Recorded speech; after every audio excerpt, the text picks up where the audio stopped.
Hello, everybody. Welcome to the What's Going On podcast. I am your new host, Gabe, and this is my first guest, Maddie. Thank you for joining me, Maddie. Really appreciate you coming on this Really podcast. happy to be here. Thank you. Yes, Yeah. much Yeah. appreciated. Yeah, I'm Mhm. glad you could take time out of your busy schedule to be with us. So you've got a story for us today, don't you? I do. First of all, yeah, this is Gabriel. I'm gonna government name him because he's being an idiot. Government name, me. Jeez, rude. This is my partner, that I mentioned in the last episode, that has stolen all my moved in with me. I am the reason she no longer has space. Yeah, pretty much. um, but yeah, so I'm doing an episode today about the Twin Flames universe, which is I'm going to use the word cult. I think the professional term is a high control group. High control Yes. group. Yeah. But basically, the Twin Flames universe is an American thing. It's a movement that claims to connect people to their one true lover or eternal partner. Um, and it's based on the Netflix documentary Escaping Twin Flames that I came across and I think binge watched in probably a day. Yeah, it was scary. I think I walked in one day and it was just on the TV, and there was how many episodes in? Was There it? was only 3 episodes. They were like an hour and a half, You're an hour just long. scrolling furiously on these notes about what you were going Yeah. to say and what's happening. So this is the fruits of our labor, I suppose. But yeah, so because I'm really interested in the psychology behind cults, why people get caught up in them, why they don't leave, and sort of the psychology behind people that run them. Um, It's very worrying. You have these interests. Thank you. um, yeah. Uh, It's not. It's fine. It's purely recreational and educational. That's all. yeah, That's all it exactly. is. Yeah. Um, but there is a really long trigger warning with this one. I apologize. There is mentions of suicide, depression, PTSD, sexual assault, homophobia, transphobia, emotional abuse, and also mentions of childhood abuse and trauma. That's a lot of triggers. Yes, what seemingly started as a innocent concept became pretty dark, and this is quite recent. This is only 2 years ago.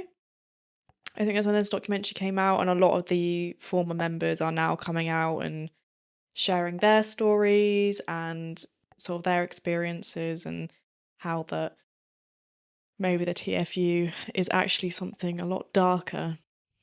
A lot of high control practices, manipulation, and exploitation. Fun. All the fun keywords there. Yeah. It does. It's already starting to sound like a cult. Not gonna lie. Yeah, I But it's not will allowed a cult. We're not calling it that. We would just be using that word interchangeably with with high control high group. control group. So Um, we are by no means Please don't come after us. claiming Please this is a don't sue cult. us. No, this is not. This is in no way meant to defame the organization. This is just your observations and my occasional comments. So Yes. I hope I have something interesting to contribute. And again, I'm not a psychology expert. This should all be taken with a pinch of salt. But it's kind of just what I've researched and my thoughts on this. It's definitely a cult. I'm gonna call it a cult. It just is. Um, it's not I great. will take your word for it. Yeah.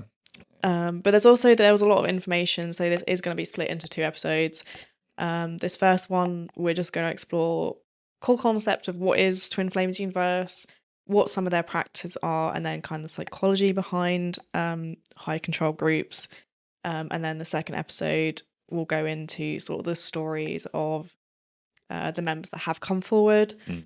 and then the things they've what's the word? Allegations. Allegations. Allegations.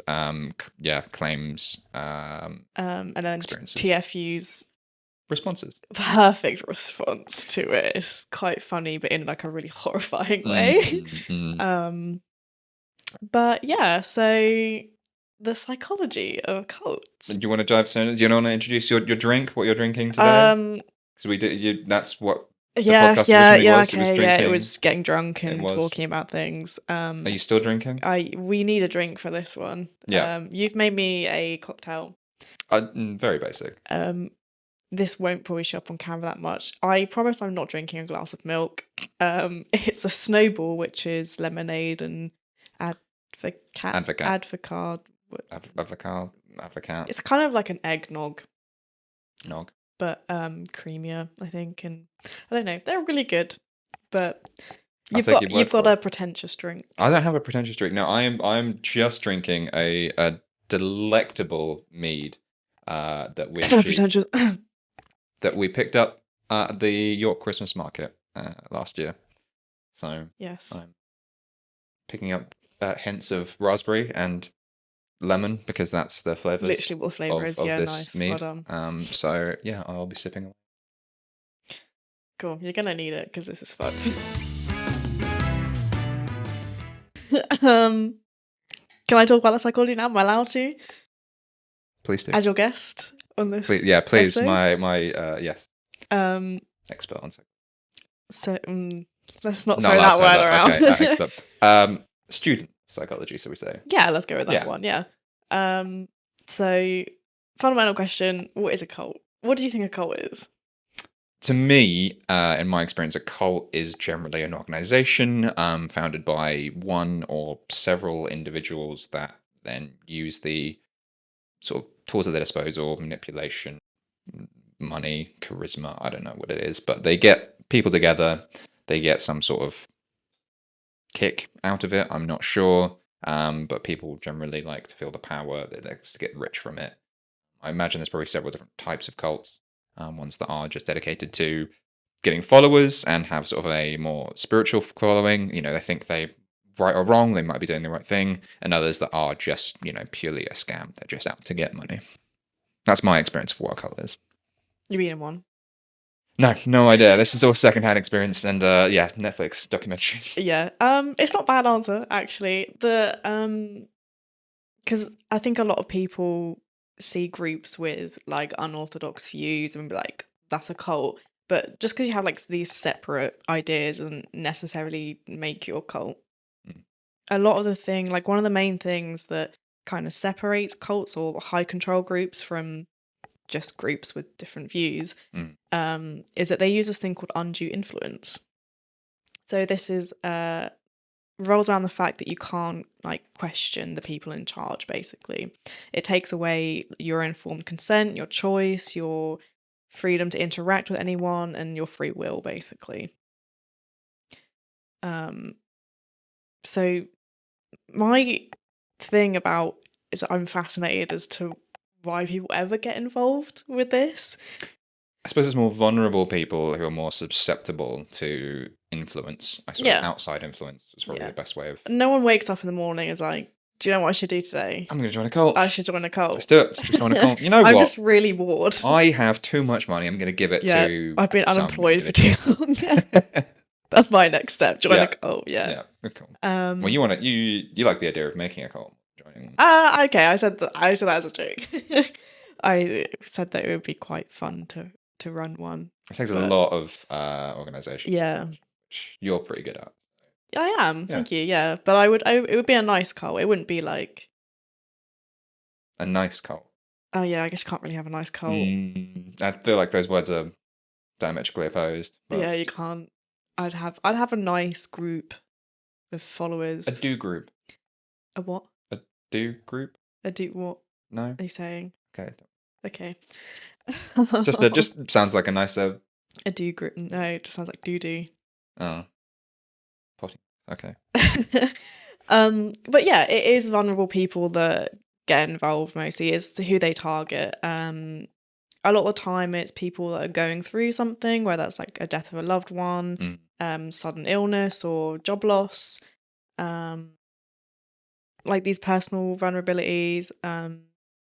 They also tend to go towards people that people that are really susceptible to hypnotism. Okay. And also those with vivid imaginations have been shown to be more likely to join a cult. But they do tend to also target people with learning difficulties, people on the autism spectrum, because they're easier to um, Influence? Is that the word? manipulate. Yeah, Okay. Yeah. just because not necessarily understanding like social cues and um, So a- generally, would you say people who are more likely to want to reach out for support, who maybe want to find answers in something, and a cult can almost come along and be like, yes, we've got the answers. If you follow these beliefs, these teachings, these our guidance, as it were, everything will start to get better. yeah, pretty much. Because so something in psychology, it was mostly a sociological thing, but humans have like this innate need to be part of something and Mm, to find comfort, and cults provide that, especially in times when there's so much uncertainty. And I think that's a lot about like today's society, like how in like COVID, like a load of new cults kind of just started propping up. did they? I had no idea. So this, I think it was mostly again in America. Right. They love a cult. I love a um cult. There's a lot of them. Lot 60s and 70s, I think there were a fair few cults that popped up. Yeah, but yeah, like especially during COVID when like people were isolated, there was a lot of economic disruptions, but especially in today's society, there's a lot of social and political polarization. Yeah, There's a ton of misinformation on the internet, conspiracy theories, online scams. It's a very uncertain world we live in, we do. and Yeah, it is a very, very scary world. And a lot of the time, if people, you don't know who to trust, people find sources of information that they believe in. yeah, that Something that is. appeals to them, as a person, or yeah, says they're going to get out of things, it's going to make things better. People want to believe that. I can understand a need to desire or I can understand the desire to want a place to belong. It is pretty much that, the comfort and the need to be somewhere where they feel like they belong, and that seeking comfort like prompts, like you seek out people that have like not necessarily even like similar beliefs, but that can like soothe anxiety basically. Right. Because obviously anxiety, high stress is not a nice feeling. If you then meet a group, and cults do fit a lot of this, Mm. that soothes that anxiety and brings that stress down, it is purely quite a comfort thing. Um, but yeah, pretty much. I'm really worried now that you're like a recruiter for a cult and because you What know are you these talking things. about? I have no idea what you mean. Well, they do say recruiters are typically charismatic and convincing.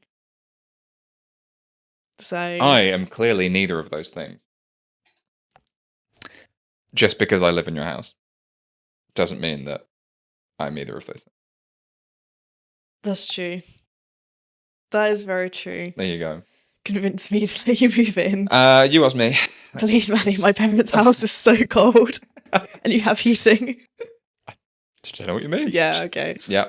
Um, but yeah, the recruitment process is quite interesting as well, because it's like how they target. A lot of the way they targeted in for this is through Facebook. This was mainly around Facebook. It's So not what something is I'm familiar with because I don't have so Facebook. what 2007, 2004, what are we talking? Up till like 2020, 21. Oh, that recent. They still have Facebook. It's still a Facebook group. Oh, I was going to say because I thought Facebook's not really used for a lot of things these days. Was my knowledge of I don't know if that's our generation kind of thing, possibly. because like I know definitely like older people use Right. it. I don't want to say, well, it's boomers, isn't it? But also Facebook does have a lot of support groups. Right. So I think the group you're referring to is millennials. Boomers is the one before them. I said Few what I before said. them. Oh, okay. And millennials then, fine. Well, I don't know. What, you're saying that boomers don't know how to use Facebook? And of course they do. They get taught by their millennial Millennial children. children. Okay. But yeah, well, this one was mostly around Facebook, but it is kind of like targeting those people, those support groups, people they think will be easily manipulated or going through something and that are particularly vulnerable. Um, Is it controversial to say that Facebook has it does Facebook have a way to like highlight with its algorithm what those people to like would it give those people who are vulnerable quicker access to these sort of groups, would you say? Or is that an You're entirely asking the different wrong topic? person. I was I gonna literally say, don't use Facebook, so that's I have true. no idea. I was gonna say, is Facebook partially responsible for cults? Are we gonna do a deep dive here? Oh, well, because it was in the news about they're replacing was it Facebook or was it Instagram or something? No, it was Facebook. Was it? Meta. So they Yes, own both, yeah, don't they? I was But gonna say. yeah, about how they're replacing their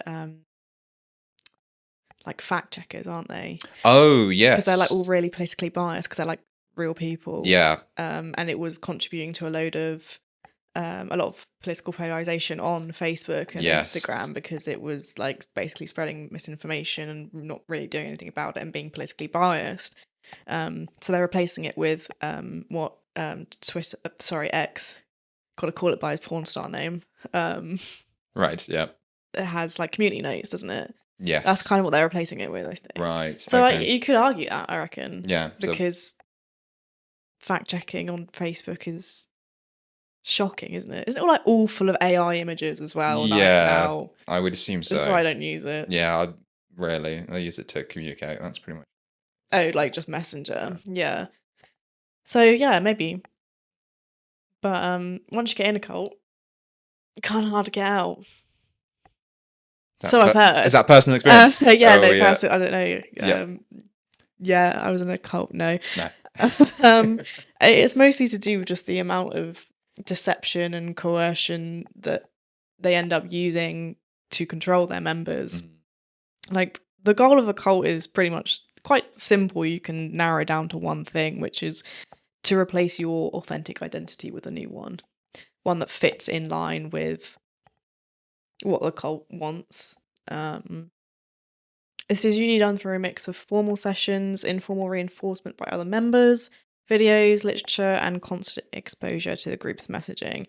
I want you to keep that in mind when we talk about okay. TFU Yeah. because Are they do a they're lot. prolific in that field, are they? Especially the exposure to groups messaging, I think. Right. That was one thing that stood out for me.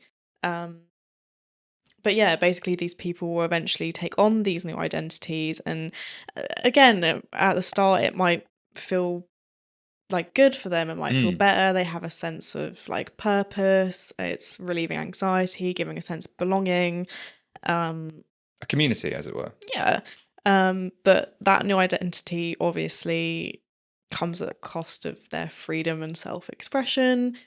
I think it's quite hard for some people to get out of a cult because, like, you don't realize that you've actually kind of lost who you were. You are just this new person that is your new identity. So they might have these feelings of like fear, guilt, self doubt, but because they kind of had their original identity overridden, Erase. yeah, pretty much. You kind of just get stuck in it, and then it's like, if I leave this place where I am this person, who am I on the outside? Mm, I think that's why a lot of people get stuck in it. But yeah, essentially, it is a combination of vulnerability, usually quite a lot of unresolved trauma. okay. And I think there's a doctor who I think I talk about later on. But something she talks about is having a fragmented sense of self. Okay. So people that do have that and aren't kind of like sure with who they are as a person, they're really good targets because it's like you can't decide who you are. Here is an identity for you. Right. So that wouldn't be the same as someone with BPD, for example. Or is that an entirely different It's an entirely topic different that story. Yeah, we will not cover at this point? bipolar is a lot more complex than people think. Right. Um, I have no idea. it's not really much to do with. I'd say maybe it would be interesting to see how many people with Mm, dissociative identity disorder may be more susceptible to cults. Because then it's like, what if one of your personalities, or like I think they call them alters, yes, is is really susceptible, yeah. and then like the The other rest of them one aren't. just wants out. So like every time that like alter takes over, they just To lock them up. they go do occult stuff Right. and then Yeah. switch back. I don't know, Hmm. but I wouldn't know about. No. I'm not gonna make any comment about BBT because I just don't know. And Okay. I'm not gonna say something that's the only thing that came to my mind about sort of fragmented identity. But I suppose you get that from a lot of personal tragedy as well, like that idea of, you know, a loss of your own sense of belonging. Mm. You can get that from a lot of personal tragedy, loss of a I think parent. especially family loss. Yeah. Yeah. God, I'd be a great candidate. Yeah. Wouldn't I? Now I'm thinking about it. What are you talking about? Me last year I only know you. could have ended up. I only knew you towards the end of last year, so. You've known me for like I 3 years. mm, You met me twice. knew of you is better than know you, I think. You met me. I met you. You spoke to me Yeah. I knew you existed. twice. I existed. Yeah. I was there breathing. But yeah, me last year, I think would have been Primary. If a cult had come along that had the exact, needs that would have, or met all of your needs, as it were, you would have been snapped up like that. probably. Dangerous. Okay. Because it can happen to anyone. I want to make that clear that I'm not like judging people that get into cults and end up in cults because it can generally just happen to anyone. And I hate that there's like that like thing about people that get involved in cults are like stupid or like seeing it from the outside and you're like, how on earth did you ever get caught up in that? But it happens because they're so good at targeting The right individuals. Yeah. But yeah, that is the psychology. That's all the psychology I have. There's so much more, but I'm sure. we'd be here for so long. Yeah. We could probably do an entire episode dedicated to On if just you the wanted psychology, to really yeah. like, nail down and get in the gritty. And if you want that, please let Maddie know. She will do all of the research herself and put out a whole episode just in the psychology of cults if you really want. Yeah, what she'll actually do is tell you to fuck off. But it's something to think about. Lots of ways to approach this subject and lots of interesting things to talk about. Yeah. But also if you feel like you have been targeted and maybe approached by someone, please report it. Yeah. Get help. Don't know if that's the right phrase. Go to an authority or reach out to loved ones if you have them. No matter how alone you feel, you're not alone. Wow. Therapy. Therapy, that's for free. You're welcome. They won't even charge you. Not this time. Okay, so twin flame universe. What is a twin flame, Maddie?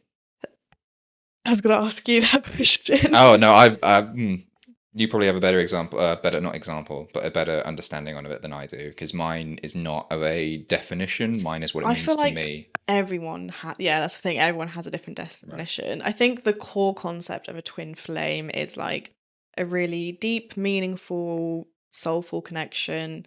It's meant to be deeper and stronger than a soulmate. But stronger than a soulmate. Stronger than a soulmate. So they say that you can have more than one soulmate, which I do believe because I believe in like platonic soulmates. They've always worked out well. Were they just twin flames? No, you can only have one twin flame. You only have one twin flame. You can only have one twin flame. Right. But you can have multiple soulmates. I vaguely understand. Okay. Continue. So it's just maybe this like really deep connection, like someone who wants what you want. You have like very similar personalities, you get on really well. And it's the idea of when it's good, it's good. When it's bad, it's really bad. I think I spoke about twin flames. I think on our first episode, I think we had a discussion about whether we believed in it. I think you did. Yeah. Yes. No, I'm not saying you. No, I know. That was the royal we, I believe. The royal we. Yeah. But I think that's kind of my understanding of it.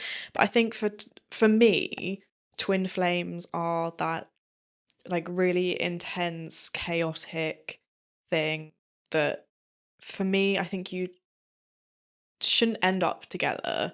Right. Because it's too volatile? Yeah, to ever like last. Right. I think for me it's just someone that you end up learning probably your most valuable relationship lessons from. Okay. So you learn what type of person you are, what works for you in a relationship, what your needs are essentially from a twin flame relationship. Yeah, kind of. And also like what not to do.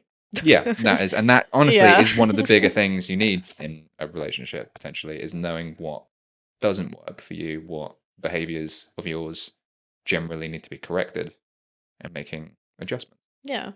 And if you want our really terrible advice, move in really quickly with someone and you basically get a crash course on what they're like. Is this our advice or is this your advice? I feel like this is very one-sided. This is the royal we. This is the This is royal the R. royal we, not our advice, the royal hour. Yeah. I mean, that is what we did. Well, yeah, Yeah. Anyway, we'll cut this bit. no, we won't. We don't edit anything in What do you this mean? one. We don't edit. It's all natural, baby. Please don't like burp or something. Oh, yeah. I have to cut that Instincts out. taking over. No, never mind. Cool. What's your idea of a twin flame? Twin flame. Do you think you've had a twin flame? I don't know if I have, to be honest. I haven't had that many sort of really serious relationships, I would say. Yeah, I don't know if I've had a very sort of volatile, extreme highs and extreme lows. So maybe I'm just fortunate. Maybe I'm just not geared that way in relationships. Not sure. No, keep going. This is great to This is hear. great to hear. But I don't know if everyone needs to have an interaction with a twin flame, I suppose. No, I You don't. have- I think that a big thing about it is that not everyone ever meets their twin flame. Right. Or not. I guess if you don't believe in it either, then Yeah, yeah. then. Yeah, no, I suppose, yeah, your definition kind of makes sense. It's not something I really sort of considered. Like I was familiar with the concept of soulmates, definitely. Twin flame, not really one I've come across until talking about it with you. Fair enough. Thank you. It's my honest opinion. I have not a lot to add on this. Yeah, okay, so that is the concept of twin flame. TFU is literally building a whole thing around twin flames. Right, so they're taking the concept and they are pumping it up to commercializing it. Right, pretty okay. much. It's an interesting way of putting it. So you'll understand why I put it that way. Full eye roll for anyone who didn't see that. But so the two people behind it are called Jeff and I can't remember Shalia. Shalaya. I think it's Shalia. I think that's how they pronounced it in the documentary. Okay. I'm for consistency's sake, I'm going to go with Shalia. Gotcha. Also, I I say her name don't again. feel bad about mispronouncing their names. I mean, Jeff's not hard, but Yef. yeah. Yef. But no, I don't feel bad because I think they're horrible people. Okay. Please don't sue me. But they're the founders of TFU. So they've basically built this massive following, basically by promoting the concept of a twin flame. But their background's really, really interesting. Now I am gonna say this one wrong because I have no idea how to say his last name. So their surnames are Ayan. Ayan. Ayan. We'll go with Ayan. Yeah. Easier Ayan. to say. Mhm. But so Jeff Ayan was formerly known as Ender Ayanethos. Ayanthos. Ayanethos. Be my pronunciation of that word. Okay, thank you. You're welcome. They won't ever come up again. So, Fantastic. but he's actually a business school graduate, and I think that's how he was so good at building a lot of. Always a red flag. Kidding. I actually don't know Kidding. anyone that is graduated from business, but yeah, he graduated business school, has built a lot of businesses underneath and around twin flames, and I think that is why he's so good at it, probably. Right. But he moved to Hawaii in around 2011 and started working as a spiritual healer. And It's a bit of a pivot from business to. I've seen his website. You've gone on the website. Oh, it was in the documentary. Right. I don't know if it still exists. That's why I didn't go looking for it. But he claimed to have the ability to cure anything for a price, including cancer. never do anything you get at for free. So I don't think you but can actually cure that's cancer. quite a claim. Yeah, Curing through cancer spiritual healing. through spiritual healing. Yeah. Did it say what classes as spiritual healing? Is it No. just positive affirmations? I don't know. Maybe I should have gone and looked at their website, but I didn't really want that in my Google history No, because my Google understand. history was already like a day, 24 hours of Yes. cult. You'll start getting cult adverts pop up. Yeah, And you probably. don't want that coming for you. I'm probably now on a list somewhere. Probably, yeah. They're reaching out to you. We had the witnesses come around. Oh no. That's how they got your info. But he was also like, they kind of they showed his social media, and this is like back when Twitter was Twitter. Right. And I can't even say when Twitter had less regulations because I feel like Twitter doesn't have any regulation anyway anymore. X. Sorry, X doesn't have any. I wouldn't know. You don't. You I don't have don't. I Twitter. don't have it. So X. I'm gonna call it Twitter because X just feels wrong. Interchangeable, sure. Yeah. But they showed this tweet from I think it was around like 2012 where he had tweeted saying it was basically like someone said I should start a cult. I'm gonna make like the next Jonestown. Oh no. Do you know the Jonestown? I know. massacre? Yeah, Jim Jones. I don't. Jonestown. But So yes, Jonestown is the mass suicide. I was going to one, say, yeah, that was. where they like forcibly killed a lot of them as well. Well, they asked them to, and anyone who didn't go along with it was made to. Yeah, although I guess that's kind of. It was I think it was before the 9/11. It was the single largest death mass killing. mass killing. Yeah. Civilians. Yeah, because they like killed the they like put poison in the Kool-Aid. Cyanide, And that's where I think. the don't drink the Kool-Aid thing comes from. I think so. Yeah. Yeah. Yeah. Around So he found him as a idol, essentially, is what you're saying. probably. That's not just a red flag. I would love to see all his old tweets, but that was the one they showed because Okay. it's kind of like a right, preempting what was about to happen, essentially. foreshadowing. Yeah. Yeah. No one's died in the TFU, as far as I know. As far as you know. As far as I know. But yeah, around 2014 he met Shalia, who was previously known as Megan Plant. Well, that's much easier to pronounce. I think she changed it because I mean Shalia sounds a lot more spiritual, doesn't it? Yes. Than Megan. No comment. But she like introduced him to a lot more of the spiritual side, and I think their main thing was like tarot and like crystals. Okay. But they co-founded TFU and claimed that they could identify people's twin flames. They had this special ability to. So the TFU kind of definition of a twin flame, that it isn't just a soulmate, it's the person you're destined to be with, the one who mirrors your strengths and weaknesses, and that even despite this deep connection, many of these relationships are destined to fail due to a lack of harmony. And their whole thing is gaining that harmony, keeping that harmony, so you can be with your twin flame and that it won't fail. So harmony is an interesting choice of words there, because I would never associate fire, a flame, with harmony. I think they anything, call it like harmonious union is like the thing that they're all aiming for. Right. I think there's like steps or something. It's quite weird because it's not like But a flame is by its nature almost chaotic. Yeah, I think that's why it's called a twin flame. Right. Yeah. But yeah, this is their whole thing about. Yeah, because I'm not saying that twin flames would never work out. They're just don't often work out because they're so chaotic. Yeah. But yeah, those are the two leaders. They are married, they're together, have been together since 2014. Okay. Are still together. And they run it basically. They're like they started off as spiritual leaders.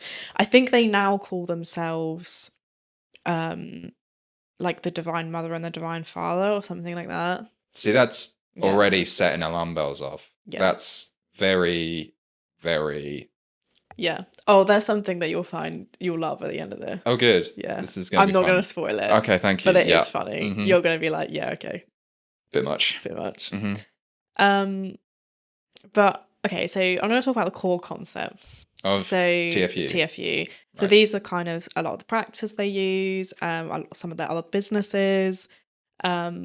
But I thought it would be fun. We could have a fun game to begin with. A game. I love Game. games. It's a guessing game. It's a guessing guessing game. game. Okay, right. I'm ready. So TFU provides courses, right, for people because it's essentially TFU is in a school. Courses. Yeah, like learning courses. Okay. Yeah. But it sets people up with their. Yeah, so you learn how to. You learn how Yeah. to. Right. Yeah. They call it Ascension School. Essential. See this again. These are words you would not often Yeah.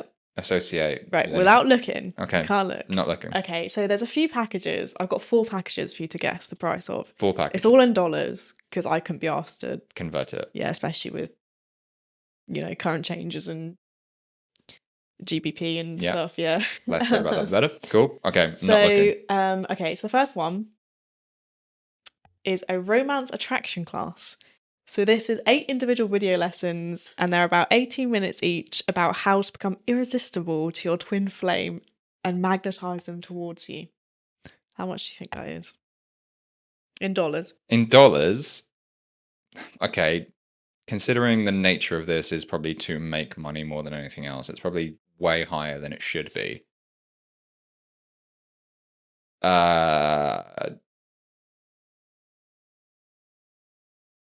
150 American US. 333. 333. Yep.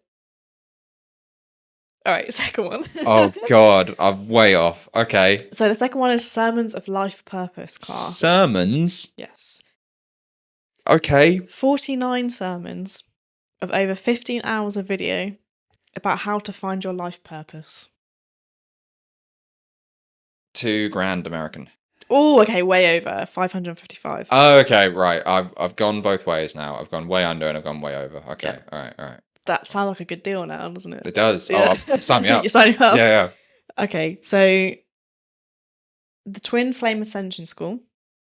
So this is what most of the people in the documentary were mostly a part of. So that's like the main schooling where you Right. get like coaching and stuff. Okay. How much do you think? Main school. Okay, so we've got 300. It includes like 500 coaching. You and get then- like a personal coach, coaching sessions, group work, and then access to some of the concepts that I'll talk about. Right. I don't know how long it is. It didn't clarify. Maybe 1,000 USD. $3,333. I am not good at this game. What? 3,333. Yeah. All the like All the threes. all the prices are all like the same number, just Oh, because it's like been 333, 555, and 3333. they've Yeah. got a theme going on, don't they? Okay, last one. The everything package. So you get all of what I just said. They have a book, I think. They have a couple of other classes. Basically, you get all their e-learning stuff and the Ascension School. This is going to be the most expensive book in the world if it's. I'll give you a clue. The book alone is it's like $15. Okay. So it shouldn't be that expensive then with everything. It's all that and what I said and more though. There's a few other. Right. I just can't remember what they were. 3,333 was the last one. What was the last one? 5,555. $8,888. Are you kidding me? Yeah. That is a ridiculous amount of money. Yeah. I want to know, actually. I'm going to look this up right now. How many people? How much is that in pounds? In pounds, yeah, because it's just seeing it in American is it's going to be over. What's your guess? It's going to be Without over looking. 10, over 10K easily. I don't think you understand. Oh, and it's the other way dollars. around, Yeah. isn't it? Sorry. Not sure. I don't know the maths. £7,119.23. Yeah. For an Ascension School and There's like A a book. book and whatever Yeah. else is involved. That's a lot of money to Yeah. just Oh, there's things that I'll get round to, I think probably in the second episode about one of the women, about how much just some of them spent. right. It's bad. Yeah, It's a lot more than that. more than that. More than 8,000. So once they've got the everything package, they're in the Ascension School. Mhm. There's more for them to pay. I assume, Yes. obviously, they're gonna want to make as much money as possible. So Mm. I mean, literally, like, that's, the first allegation against them is that they rip off their students financially. for lack of a better word, duh. Yeah, pretty much. Yeah. Yeah, it's bad. Um, but yeah, I just thought that would be a fun little game so you could understand how much money they're making. I am bad with money, is what I've learned from that already. So one of the concepts, okay, there's quite a few concepts here, Okay. but I thought it'd be easier to get them out the way, and then you can keep them in the back of your mind when I talk about the former members and then like their experiences with these Okay. things. And you are not using this to push the agenda of the TFU, are you? Absolutely not. Okay. So this is just what to watch out for in this particular. See, this is the interesting thing, right? Okay. Because some of their concepts, base of their concepts, actually not a bad thing. It's the way they use it. I will expand when I get around to I was it. gonna say I'm very, very interested to hear what you Well, because have. most of these concepts have a psychological base, Right. and that's why they work. Is because you have this thing that works on people's psychology that can either be used in a good way or in a manipulative way, and they use it in a manipulative way. Right. Like placebo effect, for example. Something. Yeah, kind of. First concept, soul family. So this is one I'm really about because the concept of it's like one of their like core teachings about family. So the TFU frame it as a family that's more important than your biological family, basically. More important. More important. Okay. So they believe that anyone who's not supportive of your journey is a energy leak. An energy leak. Yeah, because you're giving time and energy to this person that's not supporting you, like they're draining your energy. Oh, that sort of leak, not the vegetable. Gotcha. Yes, no, yeah, um, but yeah, in order to fully align with your spiritual path, alive. you must plug Plug these leaks. And a lot of the people that have come forward have said they cut off their family, basically. And they're almost encouraged to cut off their family. That's worrying. Because they're not seen as that's your family. They're seen as people, they're seen as energy leaks. Right. More than anything. Mm. So a lot of the former members are like, yeah, I cut off my family. See, I'm like 50-50 on this one. Why are you 50-50 on this? Because I am a believer in like blood doesn't make you family. Blood of the convent is thicker than the water of the womb is the full expression of blood is thicker than water. Yeah, okay. So yeah, But the family you choose often can be stronger as a bond than biological. Yeah. But only when there's a healthy basis for Yeah, it. not encouraging you to cut off your. This is what I Yeah. mean when I say I'm 50-50, because I do believe in the concept of, the family you choose, the family you make can be a stronger connection than, people that you're biologically related to. Mm. However, I obviously don't agree with encouraging to cut those people off just because they're not supportive. And there are a couple of stories that I will touch on probably in the next episode from the mothers of people that are inside the cults that have been cut off. Right. Because it's not, and obviously their concern, the reason why they're seen as not supporting is because they're worried about their child. Which is a completely understandable position. Because you can see from the outside, when you're not mixed up on it, that, okay, maybe necessarily you don't believe it's a cult, but you know that it's having an influence on your child. And perhaps not a good one. But yeah, that's their first thing. So it's an interesting concept because absolutely you do want to have people who are around you that are supportive.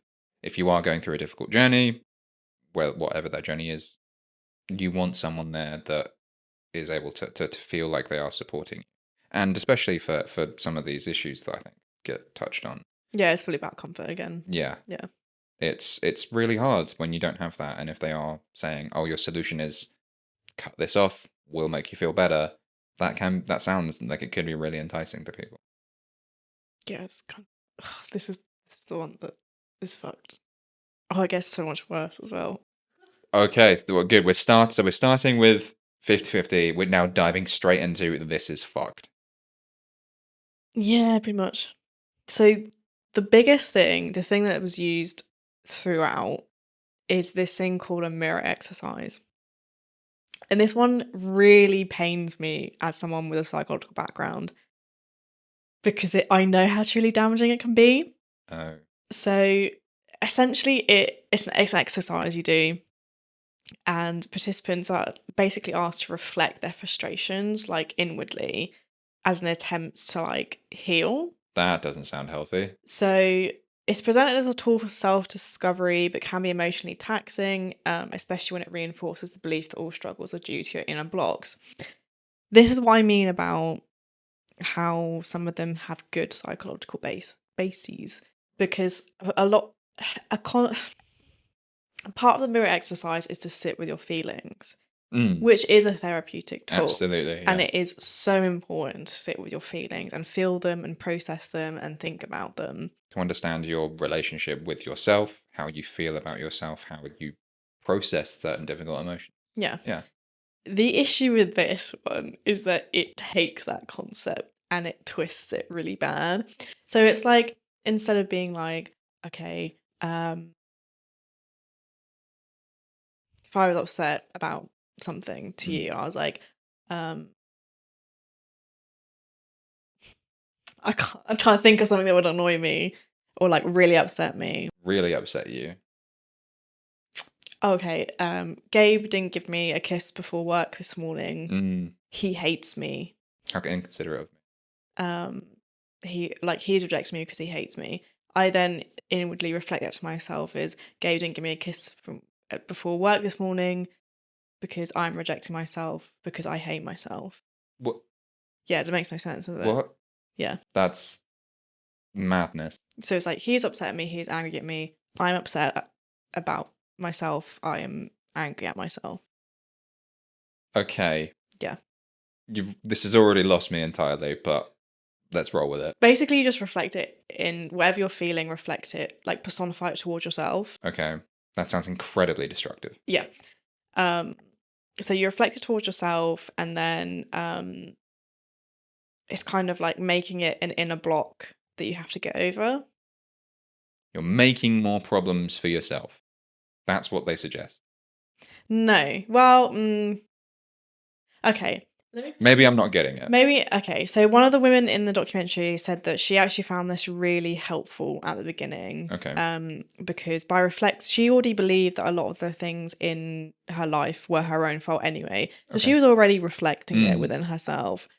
And then this exercise, when you reflect it in with yourself and, make it about this issue, this block you have that you have to get over, and then you're sitting with that feeling and those emotions and you're processing it in that way, she found it quite helpful because it helped her get over her issues. But okay. she already believed that a lot of things were her own issue. Okay. Because again, that's why it does have like a base that can be used in a healthy way. It just obviously becomes an issue when it does become just self-blaming. Mm, Like if it's like, oh, you know, Gabe's upset at me, I'm upset at myself. But that's not my emotion to process. no. That's your emotion to process. Yeah. And then to communicate with me why you're upset. Absolutely. And then I can reflect that into myself. This just kind of cuts out all that middle Cuts out the communication and communication. reflects it straight back to you. Right. Yeah. See, that's Not good. good. Communication is key. So that's that. That's something that comes up a lot. That Okay. is something that a lot of them struggled with, and where, excuse me, a lot of the, I think, abuse came from. Especially because it ended up developing into something even bigger, which I will No, I'll just go back. I'll go to it now. So this kind of like, I don't want to say evolved because it feels like devolving. Sure.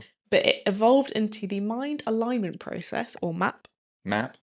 which former members described it as the mirror exercise on steroids. Oh. Oh dear. So this is really interesting for me because it takes the psychology of it and like really fucks Ramps it up with to 11. people, yeah. Yeah. So it's actually endorsed by Dr. Chrissy Emmerich, who formerly was a high-ranking officer in the US Army. She is a doctor. I don't know of what. I couldn't find out what it was. But this map was presented as a clinical trial funded by military grants. I think she said that because she still knew a lot of people in like Pentagon and stuff, and Right. it was being funded by them. I don't know how true that is. Yeah, that's quite a I claim. couldn't find any evidence whether that was true or false. My gut feeling would be that's bullshit. Absolutely. It feels like bullshit. It feels like a really good way to sell something that you want to sell. Oh yeah, the higher ups at the Pentagon, they're funding this. Yeah, like military funding. Yeah. Yeah. But so it's meant to help with PTSD and trauma. And again it does have that psychological like therapeutic basis. But members have basically like alleged that maps ended up planting false memories in them. What? So there is a woman later on that kind of said that she had a few map sessions and it made her believe she'd been sexually abused as a child when she hadn't. Wow. Because again, if you're going after vulnerable people who are already susceptible to things, if you put them through a therapeutic process like MAP, it is quite easy to plant false memories.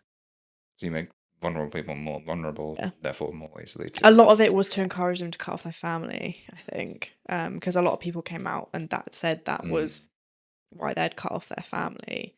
But so yeah, the whole process of MAP again is so hard. But it basically makes you relive your traumatic experiences, which again, not the worst thing in the world. A lot of therapy, a lot of trauma therapy is like I'm currently in trauma therapy and a lot of it is it's rough, it's emotionally exhausting because you not relive, but you go back to your traumatic experiences to try and see it from a point of view like Almost confront, is that the word for it? yeah, kind of actually? confronting and then kind of like processing those emotions, how it's had an effect of you in later life. Yeah. And then kind of like it enables you to move on, basically. But and this is why they say it's the mirror exercise on steroids, is because they like make you relive these traumatic experience only to be told that their feelings were blocks to spiritual enlightenment. Blocks to spiritual what now? Enlightenment? To get closer to God, basically. Okay, right. The Anglo-Christian God? What sort of God are they getting close to, or is that explored further on? I'll get to that. Oh, we'll That's the get to funny that. bit. Okay. Oh, goody. So yeah, okay. I will say briefly that at this point, when kind of MAP came up, the group had evolved from kind of TFU to the Church of Union. Church of Union. So it became quite a religious group. I think it was mostly to do with tax because a church is non-profit, you don't pay tax. And then they kind of have it at the top and then underneath they have for-profit underneath. Yeah, attached to non-profit entities. Right. But MAP was kind of occurring at the same time. So it became like quite religious. Or it's very religious now. Okay. But yeah, they were told that these feelings they were experiencing were just blocks. So yeah, not actual psychological problems, just blocks. I was going to say, so a normal human person goes through, why did I say human? So a normal person goes through traumatic events, has horrible things happen to them that stay with them and has an ongoing effect in the rest of their lives. Someone then comes along years later and says, oh yeah, go back, relive that. Yeah, what happened to you? Nah, it's your fault. Because then it comes back to that self-reflection, That's awful. but not in a healthy That way. is awful. I also want to point out there is absolutely no one at TFU that is qualified to be giving psychological advice. Well, that's a problem. They might have one now, Well, now, but at the but time, as of 2022, when the documentary came out, there was no one there that is a horrible safeguarding oversight. psychiatrically qualified to do that. For an organization, you want well-being to be the well, unless you're manipulating, unless you're physically trying well-being. to, unless you're physically trying to manipulate someone, you would expect there to be someone on hand qualified to help with well-being. Yeah, and there isn't, and they were actually trying to achieve the opposite. because they have like coaches and stuff, but they're not really. They're more coaches and getting to your twin flame rather than well-being. I see. But yeah, that's MAP. Fun time. I don't like MAP. I don't like MAP. See, now I said that like the other three I had.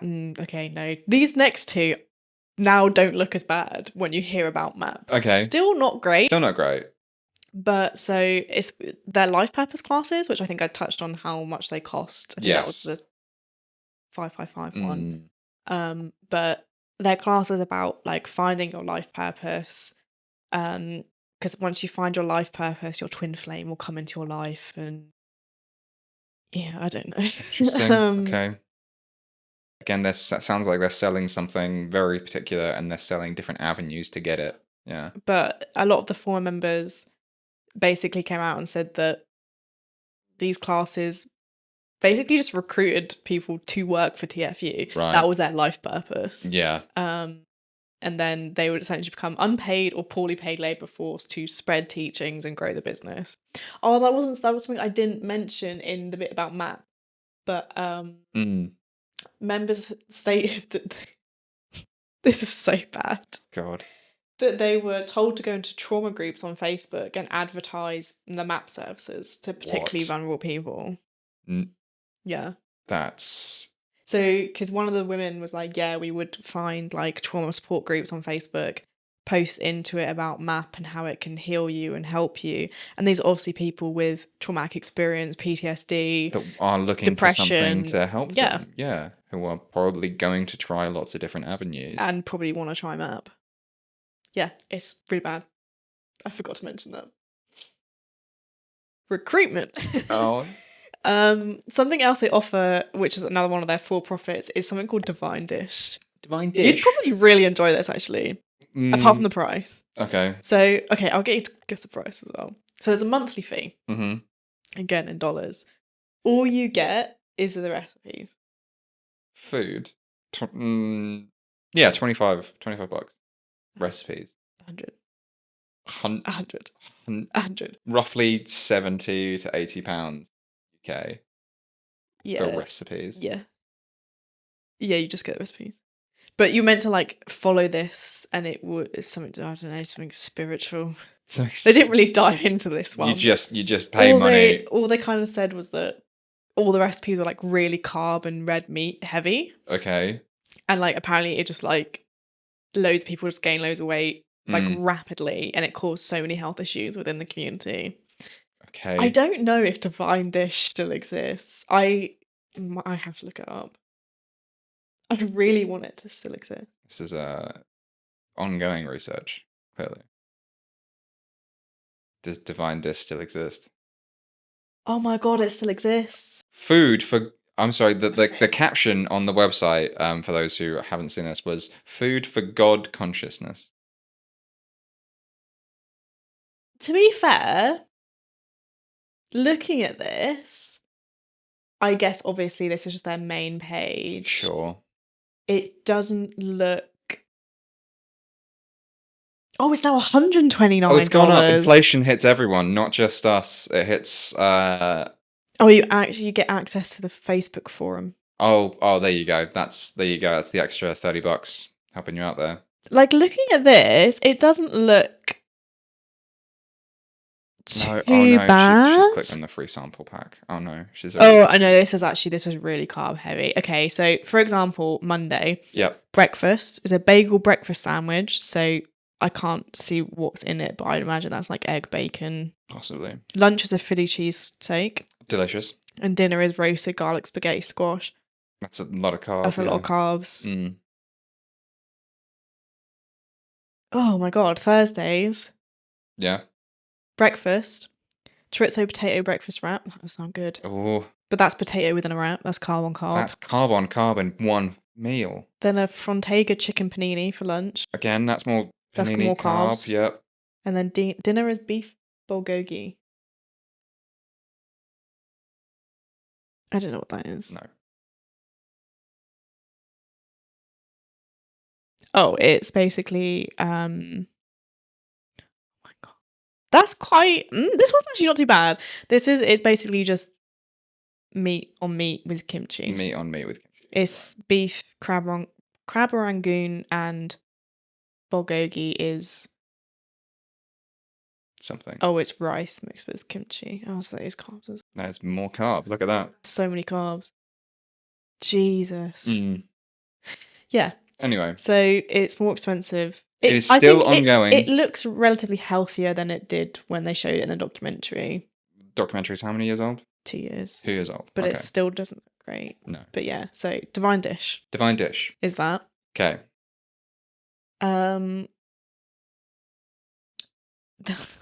Okay, another really bad teaching, and then I'll go into where they changed into the church. Okay. But so this is the biggest controversy that they're known for, Right. and it's the divine masculine and divine feminine course.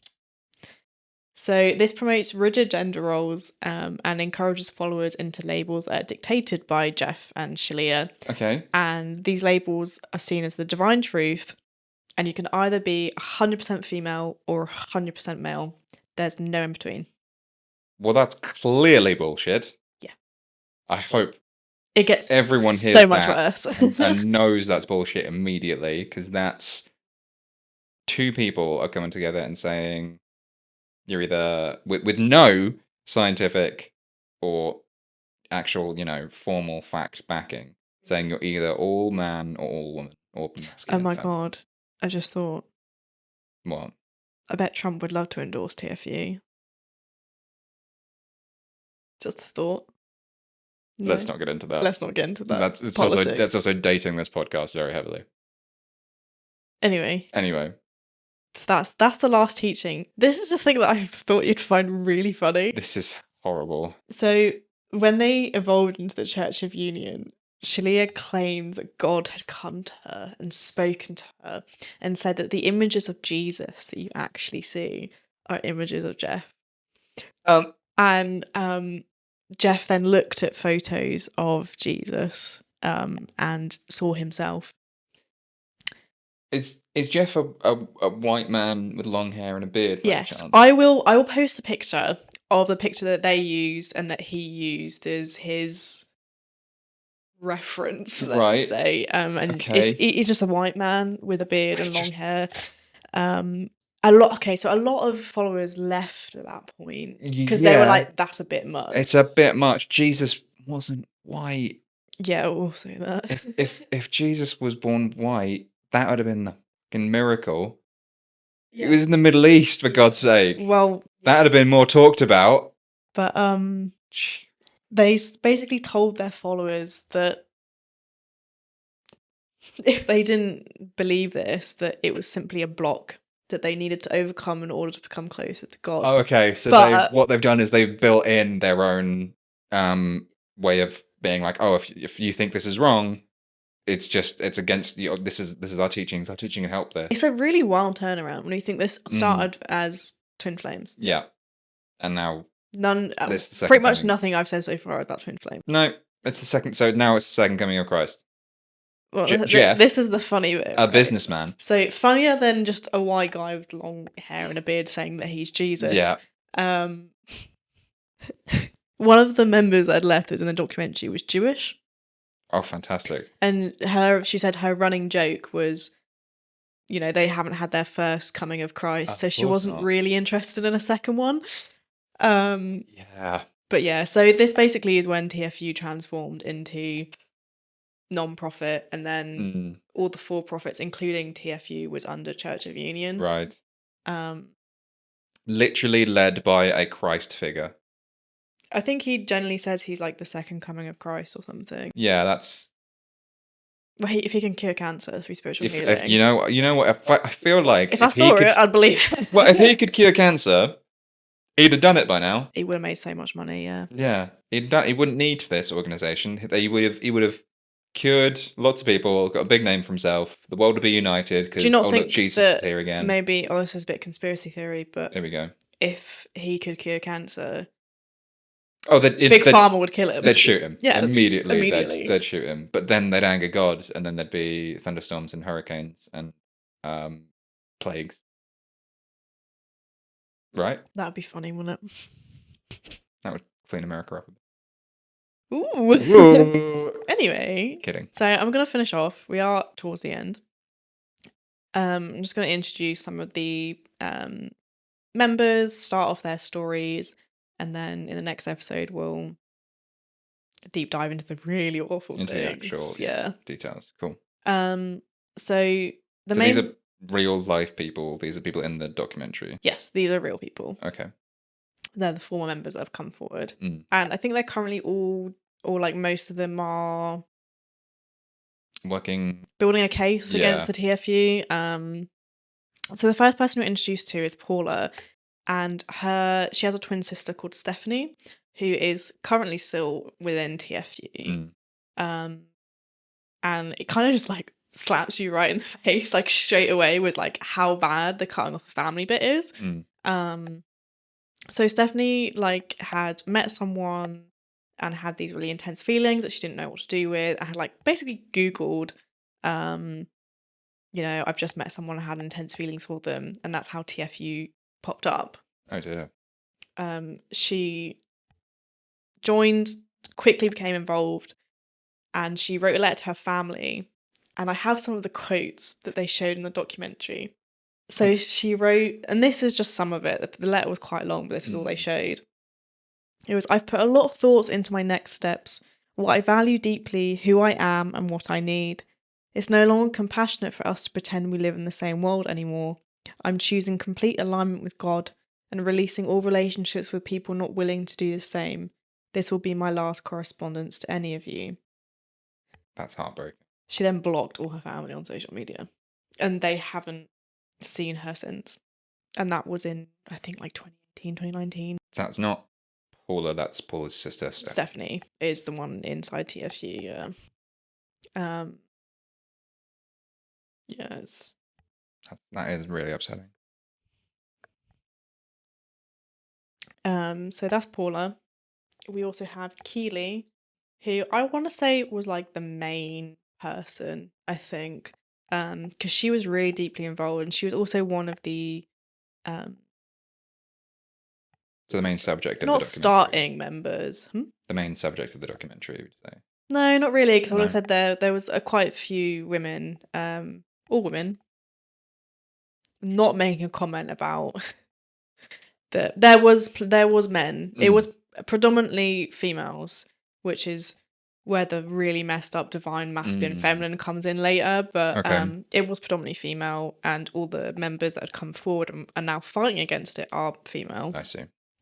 But I'd say Keely is probably, just because she was like one of the initial members, I think, was kind of, they had a bit more time interviewing with her, I think. She also, I feel like, had some of the most messed up stuff happen to her.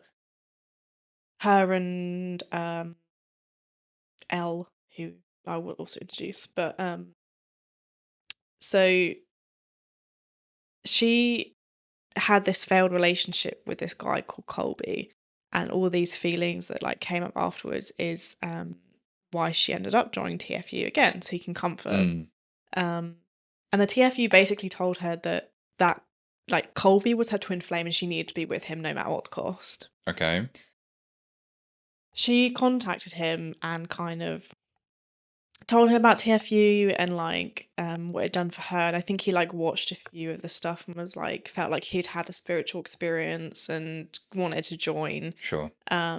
So they like reunited and got together and basically became like TFU's first success story, which I think is Mm. like why she's such a main character, because it was like, and she said this, like it was so stressful because everyone looked up to them. The poster child of this organization. Yeah. Okay. Yeah, literally poster couple for harmonious union. Harmonious union. What a lovely concept that is It's so in lovely thought. in thought. Mm. But she said that they were like encouraged to post. So they have this like Facebook forum, which was like their main thing. I don't know if they still use it because obviously Facebook's not, I don't think, as big of a thing anymore. Possibly not. It might be bigger in America at the moment. True. Sure. But they were basically like encouraged to post as many photos and videos as possible. More detail the better, and they had to like attribute their success to Jeff and Shalia for like bringing them together. Of course. Jeff and Shalia also started this fundraiser for them because they were obviously like moving into a new home together, needed money. That's nice of them. Is it? Is it nice of them? So Keely said that they'd had like a private call, Okay. I think like just shortly after this fundraiser, and they were told exactly what they were allowed to spend the money on, down to the curtains they were allowed to buy. So they weren't allowed to choose their curtains? No, no. Oh. It's because God has very specific plans for this couple's curtains. Yeah, he just doesn't like the, Doesn't like flower print. yeah, No. It's gotta be certain colour, beige. beige. Holy beige. But yeah, she said that they were told what they're allowed to spend the money on, basically. She said that the relationship was really unhappy. So they actually got engaged after 2 months. That's quick. Yeah, that's what she said. Um, Dear.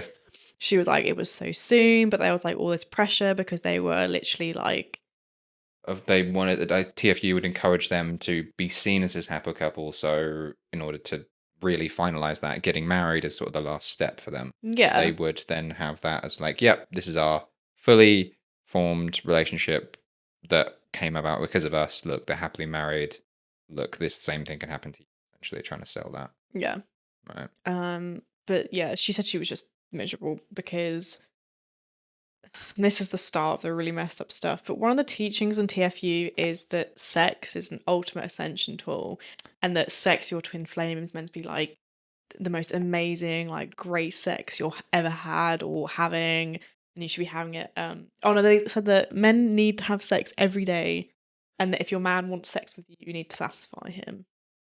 So she was saying that she was miserable because Colby had started like feeling entitled to her body, and that she felt like immense shame and guilt if she like didn't give him what he wanted, That is a basically. Horrible. horrible teaching, and really, that is so backwards. Even worse, she tried to express this within one of her classes and was like completely shut down by Jeff and Shalia.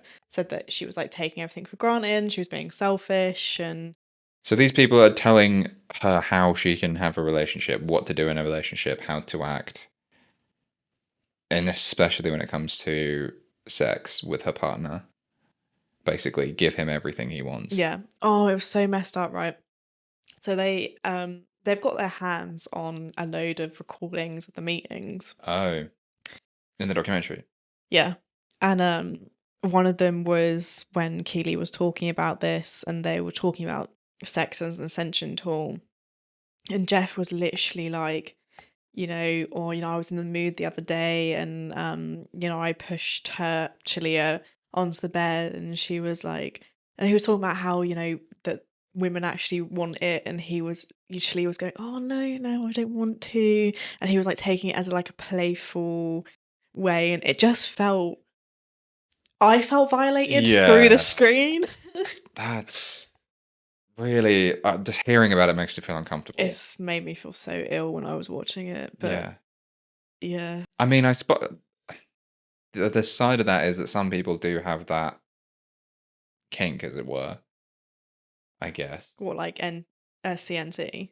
Sure. Or more like, Or more. or the kind of like, maybe not even like a playful. Yeah, more of a playful thing. But it was the way she was also kind of laughing next to him, but it felt forced. Yeah, a little bit. Ooh. Obviously, that's hard to tell, like if you don't know that person. That's true. But assuming everyone is like that, we're saying if she's already feeling like Keely's already feeling like shame and guilt when she's not giving her partner sex, That's wrong. reinforcing that. Yeah. That feeling. Sign of an unhealthy relationship, by the way. If you don't want to have sex with your partner, that is completely your own right. Yep. And if you say no, that means no. No means no. It's the whole. And if your partner doesn't respect that, leave them. It's the whole British analogy with the tea thing. If you offer someone tea, Oh my god, the it's fucking perfect. tea It's video. perfect. A I don't know what person video it asleep does is. not want a cup of tea. If you offer someone tea and they want tea, you make them a cup of tea. If you've then made them the cup of tea and they say, you know what, I've changed my mind, I don't want tea anymore, you don't then make them drink the tea. Yeah. And so on and so forth. A sleeping person doesn't want tea. A person can have some tea and then decide they don't want the rest of the tea. You don't make them drink the rest of the tea. So the next person I'm going to introduce is Elle. She was a researcher at Stanford doing research with DNA to create cancer detection. Okay. That's kind of cool. Mm. She was with someone who she thought was love of her life. She unfortunately got into a really bad car crash and had to have like 3 surgeries to correct her spine. Ouch. Okay. At the same time, her partner broke up with her. I'm seeing a very vulnerable person right now. Really rough. Yeah. But she said that. She said despite being a really scientific person, she'd turned to spirituality as her like last chance at Which people often comfort. do, Yeah. I think. Yeah. Which is how she found TFU. Mm. TFU told her that her ex was her twin flame. And again, she needed to pursue him no matter what. I think Elle's story is, albeit not the main one, the most interesting. Okay. And Come. I think it really highlights some interesting things about the group and how much value they physically put into twin flames, like how important they make it. Right. So Elle's ex had a restraining order against her.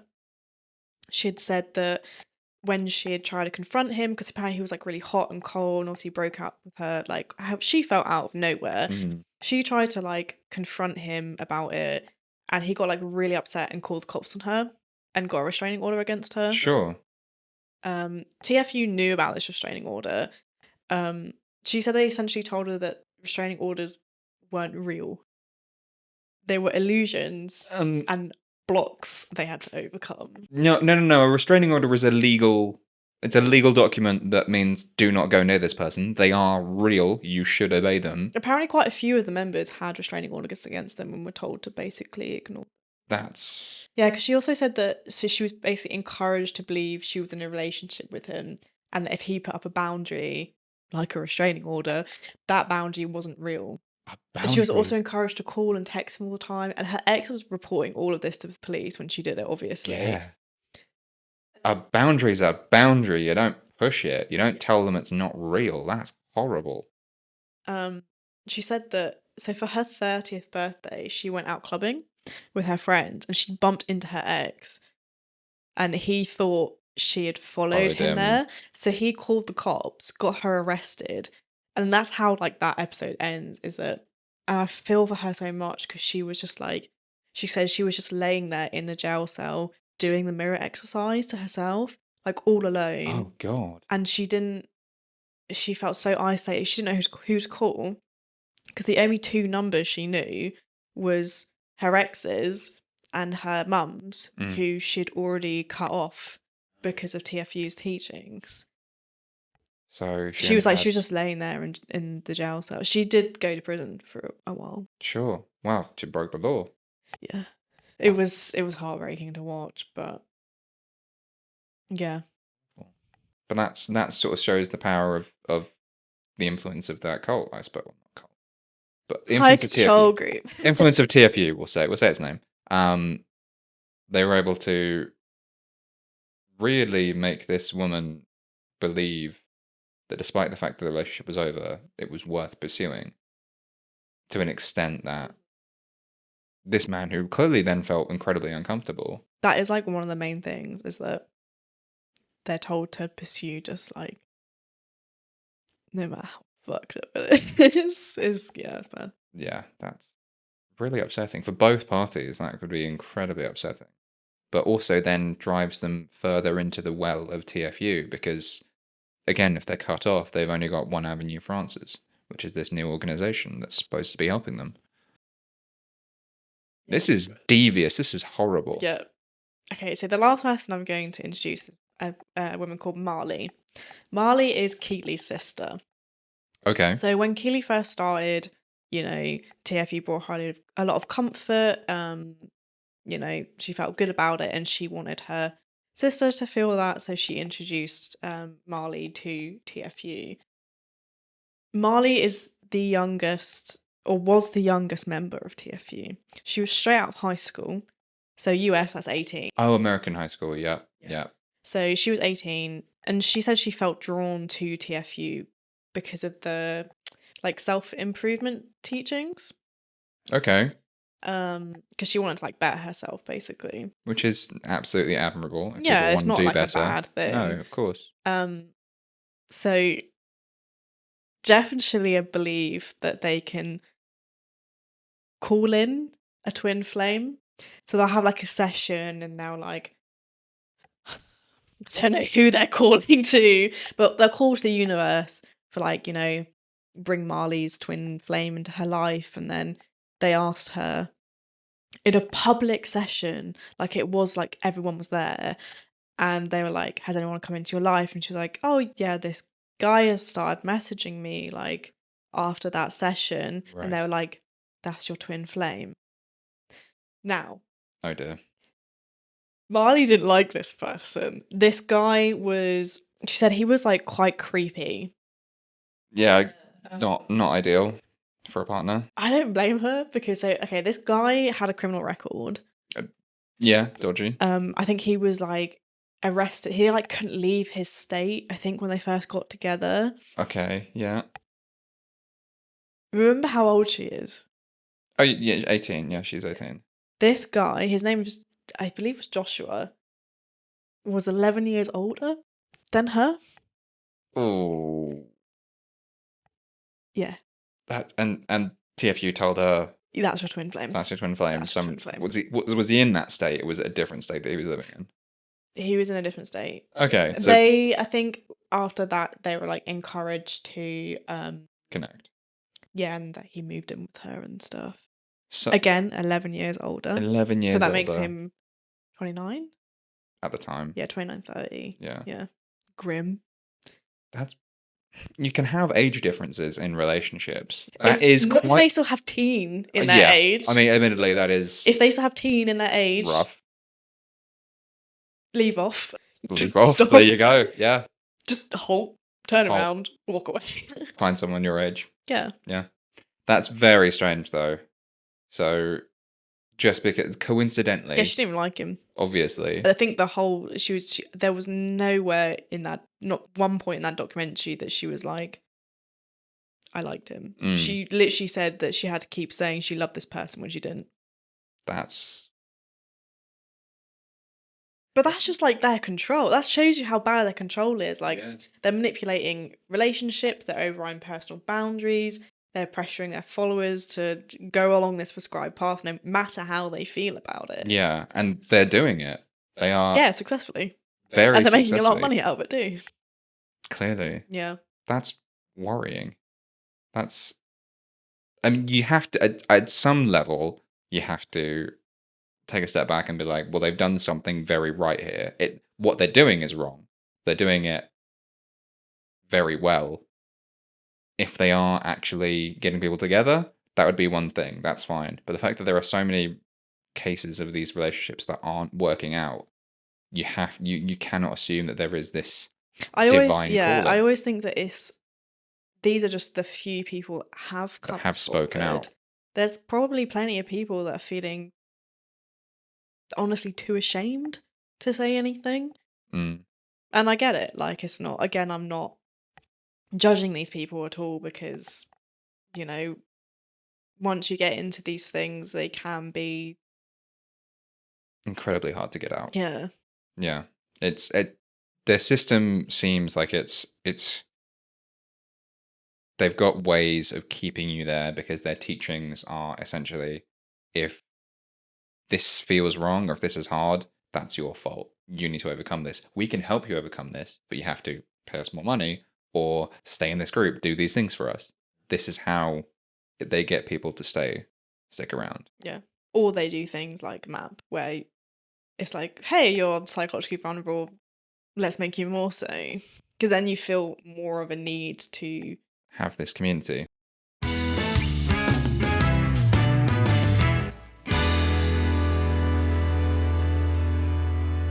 that is all I've got for you. That's For all. this That's all we're bit. talking about Yeah. today. Okay. Um, Next episode, we'll be going to some more of the stories, and we get to hear some more horrible things that happen to people. yes. How Basically delightful. their experience of TFU, those concepts like MAP, the mirror exercising, and mostly what I will cover is the divine masculine and feminine stuff. Because that is like the thing that they've kind of become famous for. It's not really the right word, Infamous, but yeah. possibly. Yeah. Yeah. But yeah, so Fantastic. fantastic. Well, thank you to my guest. Thank you for having me. Oh, yes. No, anytime, please. Please come back. No, I thank you very much for letting me be a guest on your podcast. It's been very, very fun. I've seen all the hard work that you put into this, so it's nice to be a part of it. We will see you next time. See you next time.